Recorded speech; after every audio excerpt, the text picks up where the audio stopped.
சன்லேண்ட்ல சமைச்சா சக்தி தானா வரும். வெராண்டா ரேஸ் பேங்கிங் மற்றும் கவர்மெண்ட் தேர்வுகளுக்கான ஆன்லைன் மற்றும் ஆஃப்லைன் பயிற்சி. ஃபேமிலி அவுட்டிங் ஏர்போர்ட் எப்பவுமே நமக்கு ஃபாஸ்ட் ட்ராக் தான். ரூபாய் 50 டிஸ்கவுண்ட் ஆக பெறுங்கள். கணிப்புகள்லாம் வெளியாகிருச்சு. அது குறித்த உங்களுடைய பார்வை சார். நான் முன்னாடி உங்களுடைய பார்வை தெரிஞ்சுக்க விரும்புகிறேன். நீங்கள் என்ன பார்த்தீங்க? நீங்கள் வந்து நிறைய பேட்டி எடுத்தீங்க, நிறைய பிரபலங்கள் நிறைய கருத்து சொல்லியிருப்பாங்க, நீங்களும் கொஞ்சம் ட்ராவல் பண்ணியிருப்பீங்க, கேட்டிருப்பீங்க. அதில் நீங்கள் என்ன நினச்சிங்க, இப்போ என்ன பார்த்தீங்க? இது வந்து சொன்னது உங்களுக்கு என்ன சொல்லுது? நீங்களும் இல்லைங்க, உங்களுக்கு ஒரு ஒரு ஒரு ஷாக்காக இருக்குதா, சந்தோஷமாக இருக்குதா சார்? இல்லை சார், தேர்தலுக்கு பிந்தைய கருத்து கணிப்பு இப்படி தான் வரும்னு எதிர்பார்த்தது தான் சார். நீங்கள் எதிர்பார்த்தது தான் இதுதான் வரும்.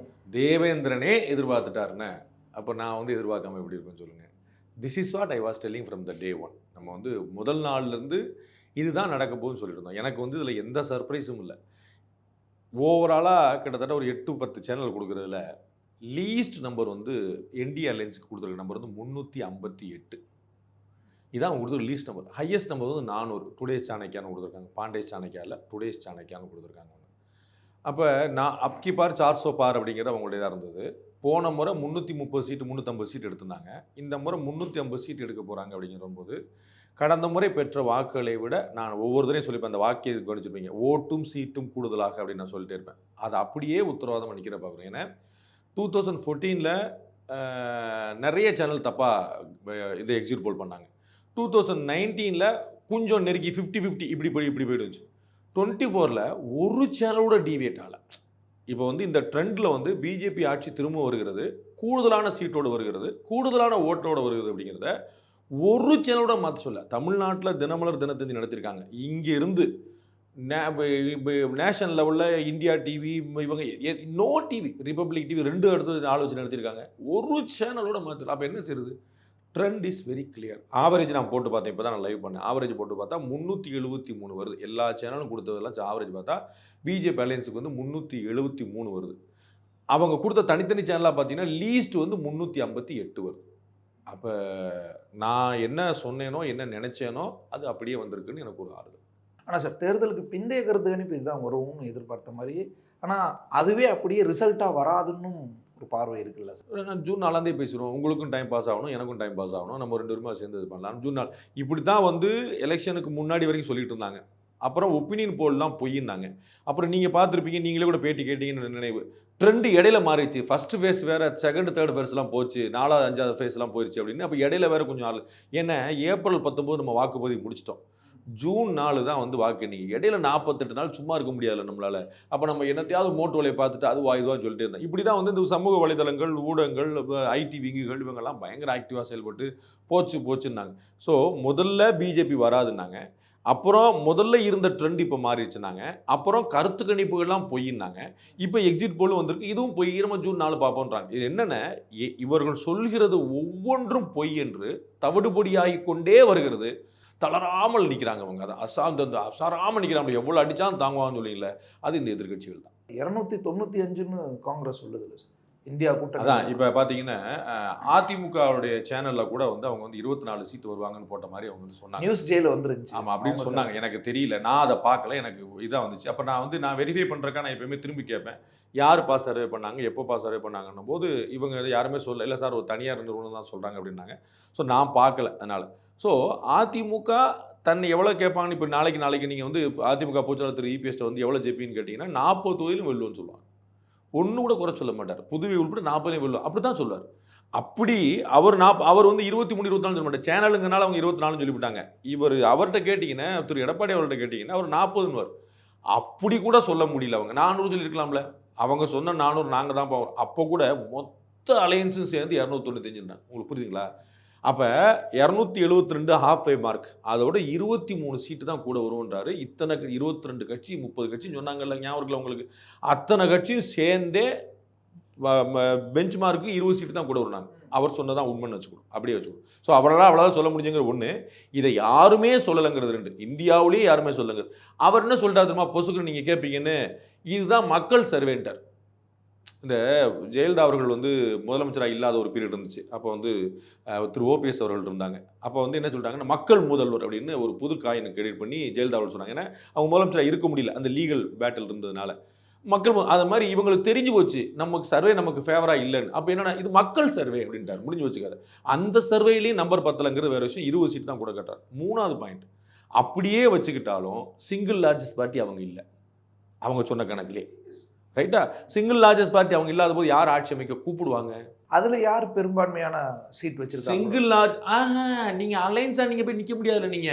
நீங்க ஜனாதிபதிக்கான மேண்டேட் என்னன்னா, அவங்களுக்கு பொறுத்தளவுக்கு வந்து நீங்க இந்தி கூட்டணியா, என்டிஏ கூட்டணியா, மற்ற கூட்டணியாங்கிறதே கிடையாது. அவங்க வந்து தேர்தலை பார்ப்பாங்க, எந்த கட்சிட்டு அதிகமான சீட் இருக்குன்னு பார்ப்பாங்க.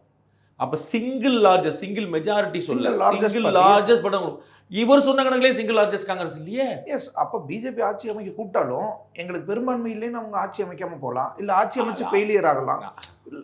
இல்லாத போது அப்படியே ட்ரை பண்ணி பார்த்துட்டே இருந்து அவர் ராகுல் காந்தி ஒரு ஜூன் 4 வரைக்கும் கொஞ்சம் அமைதியாக இருக்கும். இப்படியே சொல்லி அவருடைய கனவை கலைச்சி அவரை நிம்மதியற்ற போயிடுச்சு. நேற்று ராத்திரிலாம் எவ்வளோ பாடுபட்டுருப்பாரு யோசிங்க.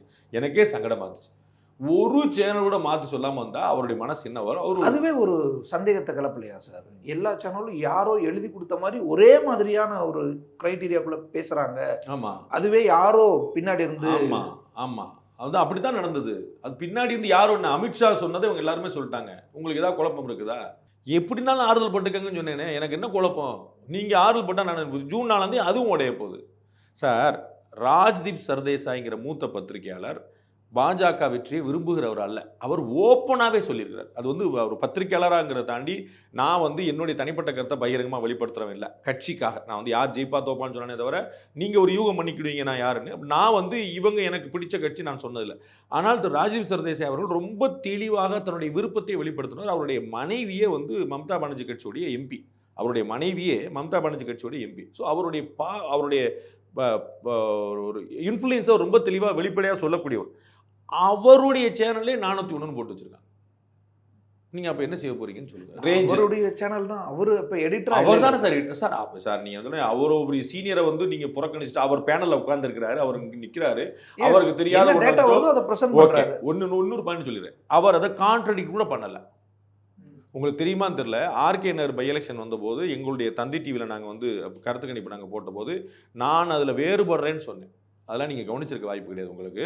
ஏன்னா எனக்கு வந்த ரிசல்ட் வேறு, எங்களுக்கு ரிசல்ட் வந்தது வேறு, கடைசியில் நடந்தது வேறு. நான் வந்து வந்தது வேறு நடந்தது வேறுங்கிறதுக்கு முன்னாடியே வந்திருக்கிறது எனக்கு கொஞ்சம் குழப்பமாக இருக்குது அப்படின்னு நான் சொல்லுவேன். ஆனால் நாங்கள் வந்து எப்பயுமே நம்பர்ஸ் என்ன வந்துச்சு அதான் போடுவோம் நாங்கள். ஏன்னா நாளைக்கு வந்து நான் எங்கேயுமே லீகல் பேட்டில் மாட்டக்கூடாதுங்கிறக்க நான் ஒன்று வாய்ப்பு என்னுடைய கருத்துனா தனியாக சொல்லிடுவேன். கருத்து கணிப்புனா நான் டேட்டாவில் நின்றுவேன். அப்படி நாங்கள் வந்து போய் எங்களுடைய மாறி இருக்குங்கிறது எங்களுக்கு உடன்பாடு இல்லைங்கிற நான் சொன்னேன். அந்த மாதிரி இருக்கு. அப்படி கூட ராஜீவ் சர்தேசாய் சொல்ல. நான் ஏற்கனவே பலமுறை சொன்னது போல் திரு பிரசாந்த் கிஷோர் அவர் வந்து பாஜக வெல்லணும்னு விரும்புகிறவர் கிடையாது, காங்கிரஸ் வெல்லணுங்கிறதுக்காக ஒர்க் பண்ண தயாராக முன் வந்தவர். அவரும் மாற்றி சொல்ல. அப்போ நான் உங்களுக்கு என்ன, காங்கிரஸ் வரணும்னு விரும்பினவங்க, பாஜக வரக்கூடாதுன்னு விரும்பினவங்க, இந்தியாவில் இருக்கக்கூடிய எல்லா மீடியாவும் இவ்வளவும் சொன்ன பிறகு இல்லை அப்படின்னு சொல்லி சொன்னீங்கன்னா தேவேந்திரன் வாழ்க. நான் என்ன அது முடியும் இல்லை சார். இப்போ இந்த கருத்து கணிப்புலேயே தமிழ்நாட்டு ட்ரெண்டை வச்சு சிலர் சொல்கிறாங்க. நேஷனல் மீடியாஸ், வட இந்திய ஊடகங்களினுடைய இந்த கருத்து கணிப்பில் தமிழ்நாட்டில் ஒரு நம்ம நேற்று வரைக்கும் என்ன சொல்லிட்டு இருந்தோம், நாங்கள் வேற மாதிரின்னு சொல்லிட்டு இருந்தோம். நேஷன் பூரா வேற மாதிரி, நாங்கள் வேற மாதிரி, அப்படி தான் சொல்லியிருந்தோம். தமிழன் என்று ஒரு இனம் உண்டு, தனியாக அவனுக்கு ஒரு குணம் உண்டுன்னு சொல்லிக்கிட்டு இருந்தோம். நாங்கள் நேஷனல் பூரா ஜெயிச்சாலும் இங்கே நீ வர முடியாதுன்னு சொல்லிட்டு இருந்தோம். இந்தியா பூரா நீ ஆட்சி அப்படி ஹிந்தி பில் நீ ஆட்சி பண்ணாலும் தமிழ்நாட்டில் கால் பதிக்க முடியாதுன்னு சொல்லிட்டு இருந்தோம். அப்போ நேஷனல் ட்ரெண்ட்லேருந்து டிஃப்ரெண்ட்டான தமிழ்நாடு நேற்று வரைக்கும் நீங்கள் சொல்லிட்டு இருந்தீங்க. இன்னைக்கு என்ன ரிவர்ஸ் பண்ணுறீங்க? இங்கேருந்து பார்த்து நம்ம எல்லாம் நேஷன் வைடு எல்லாமே இருக்குது, இதே மாதிரி தான் இருக்கு அங்கே சொல்றீங்க. இது உங்களுக்கு கான்டெக்ட் தெரியலையா? நீங்கள் கருத்து கணிப்பு வெளியிடுறீங்க, அந்த கருத்து கணிப்பில் தமிழ்நாட்டில் 2 to 5 தொகுதி வந்து பிஜேபி ஜெயிக்கும்னு போடுறீங்க. இதுக்கெல்லாம் சாத்தியமே இல்லை. அப்போ இங்கே வந்து 5 ஜெயிக்கும்னு அவங்க சொல்கிறாங்கன்னா அவங்க கருத்து கணிப்பு அப்போ எப்படி இருக்குன்னு பார்த்து. தமிழ்நாட்டில் இருக்கிற தினத்தந்தி, தினமலர், சாணக்கியா இவங்க எல்லாருமே இதை நம்புகிறாங்க. அதாவது அப் டு அவங்க என்ன சொல்கிறாங்கன்னா 0 to 2 ஒரு சேனல் கொடுக்குது, 0 to 4 ஒரு சேனல் கொடுக்குது. நாம் வந்து இந்த ஒரு இழுபறின்னு சொல்லிட்டு ஒரு 7 தொகுதி கொடுக்குறோம். நம்ம அந்த 7ல் நாம் பயன்படுத்தின வார்த்தை இது 3ல் எந்த பக்கம் போகலாம். இந்த 7மே பிஜேபி பக்கம் போகலாம், இந்த 7மே ஏடிஎம்கே பக்கம் போகலாம், இந்த 7மே வந்து டிஎம்கே போயிட்டு 40 கூட அவங்க தொடரலாம். அதுதான் நம்முடைய பாயிண்டாக இருக்கும். அப்போ என்ன, அது ஒரு கடுமையான போட்டியாக இருந்தனால எந்த பக்கம் 30 யார் 31ங்கிறதுக்கான தான் அதுதான் நம்ம வச்சோம். அப்போ தமிழ்நாட்டில் இருக்கிற சேனலும் அதை சொல்கிறாங்க. இன்னொரு முக்கியமான பாயிண்ட் பார்த்து, இந்த நேஷனல் லெவலில் எல்லா இங்கிலீஷ் சேனல் கொடுத்தாலும் ஒரு ட்ரெண்ட் பார்க்கணும். அதிமுகவை விட கூடுதலான சீட்டுகள் தான் எல்லாருமே பிஜேபி கொடுத்துருக்காங்க. இது வந்து வாய்ப்பே இல்லை, இதை போய் இப்படி கொடுக்குறாங்க. அப்ப இவங்க கருத்து கணிப்பு இந்த லெவல் தாங்கிற ஒரு இதைத்தான் மூத்த பத்திரிகையாளர் தமிழ்நாட்டில இருந்தே பலர் எழுப்புறாங்க. இல்லை, எழுப்ப வேண்டியதான். அதில் வந்து அவருடைய கருத்தை அவங்க சொல்கிறாங்க, நம்முடைய கருத்தை நம்ம சொல்கிறோம். ஆனால் நாம் இதை ரொம்ப முன்னாடி சொல்லிட்டு இருக்கோங்கிறத பார்க்கணும். நீங்கள் என்னென்ன ஏடிஎம்கே அலையன்ஸில் ஏடிஎம்கே சார் இரண்டாவது பெரிய கட்சி எதுன்னு பிரித்து பார்த்துக்கணும், கன்ஃபியூஸ் பண்ணக்கூடாது. இரண்டாவது பெரிய கட்சி எதுன்னு கேட்டிங்கன்னா நான் இன்னமும் ஏடிஎம்கே தான் இன்னமும் சொல்லுவேன். ஒருவேளை இந்த கருத்து கணிப்புகள் மாதிரியே ஏடிஎம்கே எதுவும் இல்லாமல் பிஜேபி கூட வந்தால் கூட இரண்டாவது பெரிய கட்சி அதிமுக தான் சொல்லுவேன். எனக்கு அதில் குழப்பம் இல்லை. ஒன்று. ரெண்டாவது, அலையன்ஸ் வந்து ஏடிஎம்கிட்ட வீக்காக இருந்ததுங்கிறது உலகம் அறிஞ்ச உண்மை. அவர்கள்ட்ட தேமுதிக தவிர சொல்ல முடியாது. தேமுதிக ரொம்ப கஷ்டமான ஒரு நிலைமையில தான் இருந்துச்சு. அவர்கள் அண்ணன் கேப்டன் விஜயகாந்த் அவருடைய மறைவு ஒன்று தான் அவர்களுக்கு ஆறுதல் ஓட்ட கொடுக்கக்கூடிய வாய்ப்பு இருந்துச்சு. வேற எதுவுமே இல்லை. அதற்கு திரு விஜயகாந்தோட உடல்நிலைக்கு அவர் மரணத்துக்கு முன்னாடி அந்த கட்சி எப்படி இருந்துச்சுன்னு நீங்க பார்த்துக்கணும். சரிங்களா? கிட்டத்தட்ட 1% போயிட்டாங்க அவங்க. கூட்டணியே தேவையில்லாத கட்சி இல்லை சார். ஆனால் அதிமுக அப்படி வந்தானா அப்படி நானும் சொல்றேன், ஆமான்னு சொல்றேன். கூட்டணியே தேவையில்லாத கட்சி. இது பாருங்க, கூட்டணி இல்லாமல் 40-40 ஜெயிச்சிருச்சு நான் சொல்ல போறேன். இல்லை, பாஜகவோட மொத்த கூட்டணி பாமக பாஜக இவங்கெல்லாம் சேர்த்துனாலுமே கூட அதிமுகவினுடைய ஓட் ஷேருக்கு நிகரா. ரொம்ப சரியா சொன்னீங்க. நான் அதை அப்படியே நான் 100% உடன்படுறேன்.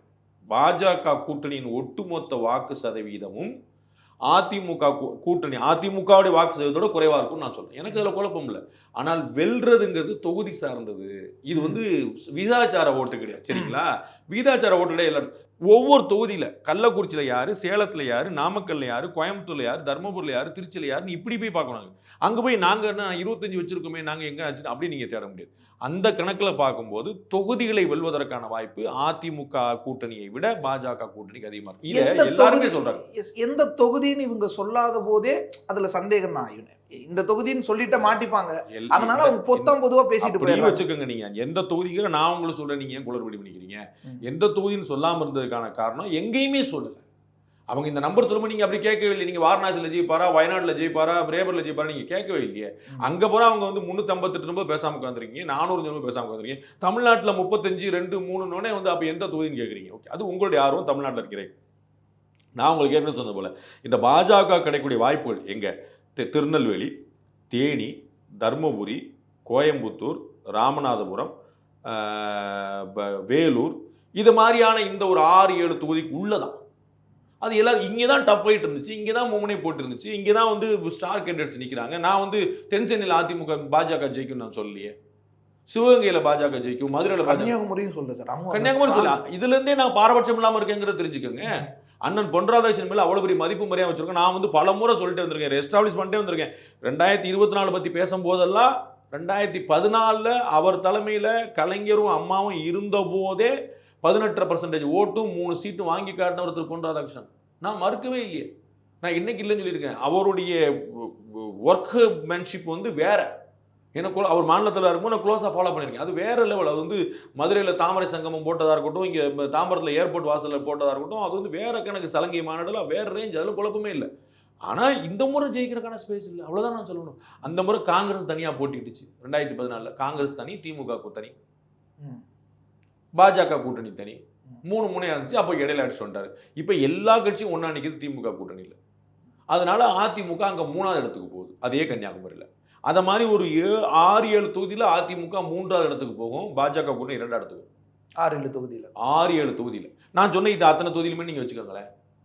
நான் சொன்ன இந்த அத்தனை தொகுதியிலுமே பாஜக வென்றா அவங்க 3ஆவது இடம் தானே.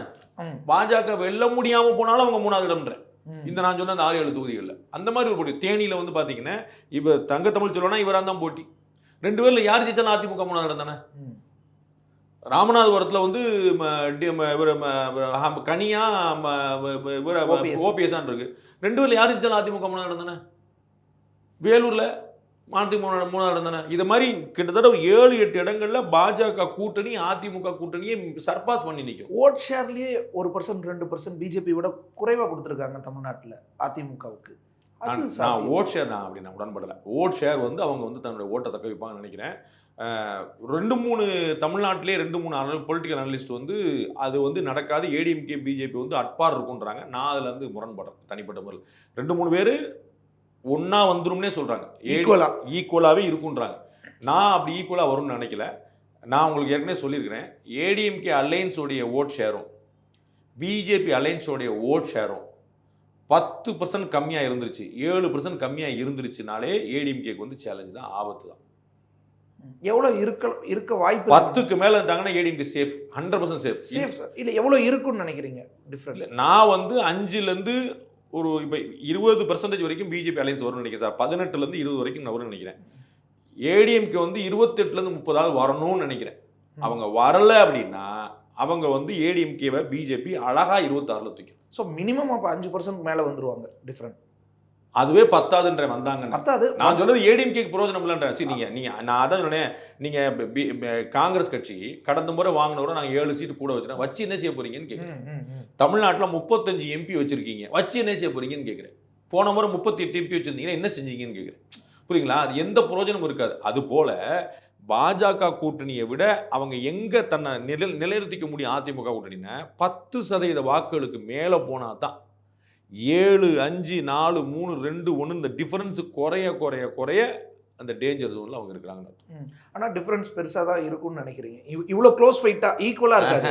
இருந்தா தப்பு. நான் இருக்குன்னு சொல்லல. நான் எவ்வளவு இருக்குன்னு கேட்குறேன். ஏன்னா 20, 21ன்றாங்க.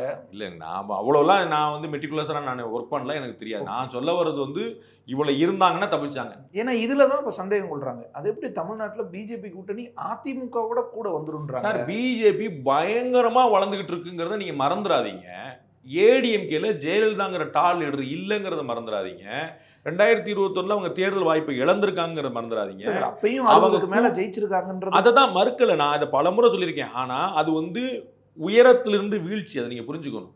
நீங்க வந்து பெரிய வீழ்ச்சி அவங்க இல்லைன்னு இருக்காங்க. பிஜேபியை கம்பேர் பண்ணா ஏடிஎம்கே சூப்பருங்க. நல்லா புரிஞ்சுங்க. ஏடிஎம்கே உடைய 2016 கம்பேர் பண்ணா அதைத்தான் நான் சொல்ல வரேன். உங்களுக்கு புரிஞ்சுக்கணும் நான் சொல்ல வரேன். 2016க்கும் 2021க்கும் ஏடிஎம்கே வளர்ச்சியா வீழ்ச்சியா சொல்லுங்க. இதுக்கு பதில் சொல்லுங்க. 2016க்கும் 21க்கும் எவ்வளவு பெரிய வீழ்ச்சி அடைஞ்சாங்க? எவ்வளவு பெரிய வீழ்ச்சி? 140 தொகுதி இருந்தவங்க 70 தொகுதி வந்துட்டாங்கன்னா ஜெயலலிதா பாதி. ஜெயலலிதா இல்ல, சசிகலா இல்ல, டிடிவி போயிட்டாரு. அப்பயுமே தக்க வச்சிருக்காங்கன்னா அதுங்க நீங்க அது தனங்க நான் சொல்லிட்டு இருக்கேன். 20 சீட்டு கூட வராதுன்னு நினைச்ச இடத்துல 60க்கு மேல ஜெயிச்சு காட்டுறது. 20 சீட்டு வராது நான் ஒரு நாள் கூட சொல்லல. நான் வந்து சொல்லிருக்கேன் பெரிய எதிர்கட்சியா வருவாங்கன்னு சொன்னேன். 2006ல் ஜெயலலிதா பெற்றதை விட அதிகமான வாக்கு வாங்கியிருக்காங்கன்னு சொல்றேன். எனக்கு அதில் குழப்பம். நான் மாத்தியே பேசுனது இல்லை. மாத்தி பேசுறது சந்தர்ப்பம் இறைவன் அமைச்சதில்லை. நான் சொல்ல வர்றது, நீங்க 75 சீட்டு கூட்டணி வச்சிருக்காங்கன்னு பெரிய கட்சின்னு சொல்லுங்க, ஆமான்றேன். ஆனா 2016 அதிமுக 2021 அதிமுக கம்பேர் பண்ணுங்கன்றேன். அப்படி 2021 அதிமுக 2024 கம்பேர் பண்ணணும். அப்படி 2024 அதிமுக 2026 கம்பேர் பண்ணணும். அவங்களையே அவங்க கம்பேர் பண்ணுன்றேன். அதுல பார்த்தா டிக்ளைன் வந்துகிட்டு இருக்கு.